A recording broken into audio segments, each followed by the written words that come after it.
What's up, guys? Adel here with Traders Brawl in collaboration with Web3 TV. We're coming at you live at the World Finance Council. I'm here with Jason Fernandes from AdLunam. Jason, how are you doing today? Fantastic. How are you doing? I'm very well, thank you. Thanks for being part of the show.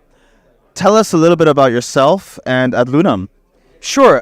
So what we do, I co-founded AdLunam. AdLunam is essentially an investment platform. And a Launchpad. So we accelerate projects, essentially help them in the lead up to their public sale. So that includes connecting them with advisors. We have an investor network of 40 some institutional investors. Also then connect them to the exchanges, Launchpads, whatever is most appropriate for them, and then basically blow them up. So basically help companies in the lead up to their public sale. So that's what we do. And then privately, of course, I advise a lot of projects. I invest in a lot of projects, mostly projects that we have some ability to affect the outcome for. So we're able to make certain connections, and those are sort of the ideal projects that we get involved in. Great. You help them with the run up before their launch, or sorry, they're already launched, but before their ICO.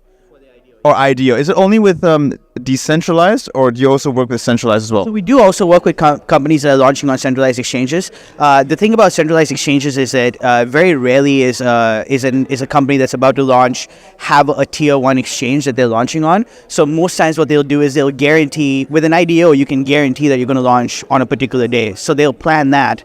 And then around that, while they've already planned the IDO, then they'll look into basically what is a good centralized exchange. And we have an exchange network. So we're partnered with 5 out of the top 15 exchanges by all-time high ROI.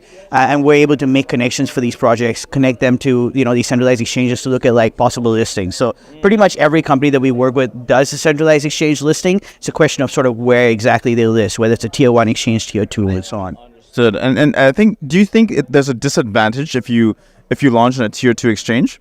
Yeah, I do. I mean, generally speaking, it really massively matters in terms of where you launch, because it comes down to the number of people that are going to be trading your token, the trading volume. So if you're on a tier 1 exchange, or an exchange that has like high spot trading volume, your token is not going to do well. It's really, really difficult. A lot of companies think that that the exchange will do everything, especially when they list on a lot of centralized exchanges. They'll tell them, hey, don't worry, like we have massive amounts of volume. Like it's just gonna, once you list, everything is just going to open up for you, and that doesn't really happen. Essentially, it's almost more stress for the project, because once they list, then they have to make sure that they can like manage that liquidity, ensure that that there's enough volume, that there's enough the prices are controlled, and they stay the same across different exchanges and stuff. So these sort of things are just enormously complicated for projects, and I think a lot of them give a lot of faith to the exchanges, but that's not really a good idea. I'm really glad you set the record straight, because many people tend to get that misconception that once they launch, oh, we're done. But work's just started. You passed the hurdle of launching, but you can't just forget about it, and that's what tends to happen.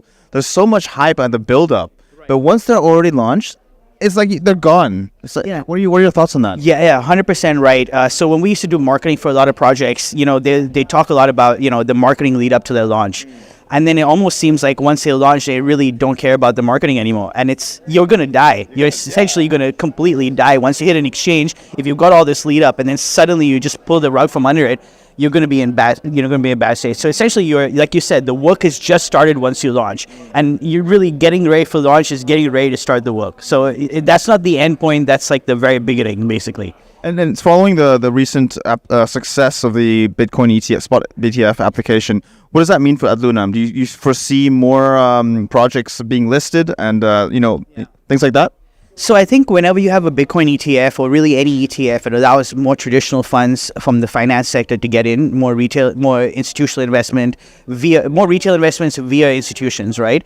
And so it allows a lot of money to flow in. And whenever you have that money flowing in, you have essentially a scarcity of Bitcoin. So you're going to have like prices going up, right? So that I think is going to happen. And then of course that generally, when you have a Bitcoin bull market, that extends for a certain amount of time. Then you'd have something like an altcoin season, right? Because there's not enough money. Bitcoin is not volatile enough to provide the profits that a lot of these traders want. So then they'll move to altcoins, and then post altcoins, it comes down to like an IDO market, and like the NFTs start becoming really interesting, because that's sort of where the money is at that point. So I think that essentially a Bitcoin ETF really means the start of a bull season that will sort of culminate in a boost for IDO projects. So right now we're not seeing that. Right now projects are launching on exchanges, they're doing really poorly. They're not doing a really good multiple, and that's because we haven't yet moved there. There's enough volatility in Bitcoin for traders to spend their money in Bitcoin and for it to be a lot safer. So that hasn't actually, once that dries up, and then once the altcoin season starts drying up, only then I think will the money start moving into IDOs and launchpads and crypto, NFTs and so on. So I think that is sort of signifies the beginning of it, but it still means that there's a significant amount of run up before. Very good. I'm glad that many people I've spoken to have given a really optimistic view about it's all going to be rainbows and sunshine, because obviously ETFs, it has been approved, but also the halving is happening, is going to take place. But you've got to be realistic, right? It doesn't mean that it's all going to be. You see, Bitcoin hit 39K from 45. Right, people took profits. That doesn't mean it's the end of the world. I'm just saying, just be realistic about. Yeah.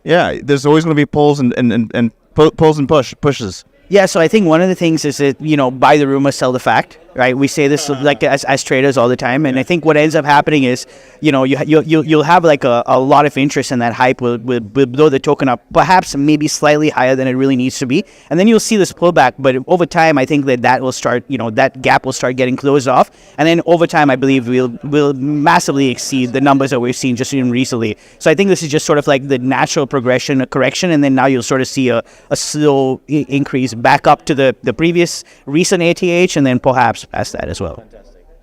Jason, thank you so much for your time. I appreciate it.